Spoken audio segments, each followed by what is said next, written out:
हातकणंगले तालुक्यातील हुपरी इथल्या हुतात्मा स्मारक मैदानावर रविवारी 1 मार्च रोजी हिंदू धर्म जागृती सभेचं आयोजन केलंय। या सभेला हिंदुत्ववादी नेते आमदार टी राजा सिंह यांची प्रमुख उपस्थिती असणार आहे, अशी माहिती हिंदू जनजागृती समितीचे आदित्य शास्त्री यांनी पत्रकार परिषदेत दिली।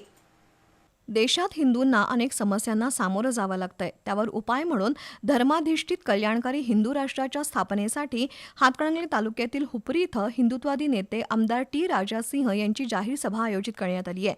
ही सभा हुतात्मा स्मारकच्या मैदानावर रविवारी 1 मार्च रोजी सायंकाळी 5:30 वाजता होणार असल्याची माहिती हिंदू जनजागृती समितीचे आदित्य शास्त्री यांनी दिली। सभेच्या निमित्तानं शहरासह 100हून अधिक गावांमध्ये प्रसार सुरू असून तरुण मंडळं, महिलांचे गट, ग्रामस्थ, हिंदुत्वनिष्ठ यांच्या बैठका घेण्यात येत आहेत, असंही शास्त्री यांनी सांगितलं।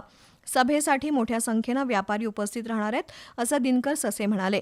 तर आजपर्यंत हिंदू जनजागृती समितीच्या वतीनं देशभरात 2282हून अधिक जाहीर सभा आयोजित केल्यात। या सभांसाठी एकूण 22,49,211 पेक्षा अधिक हिंदू उपस्थित राहिलेत।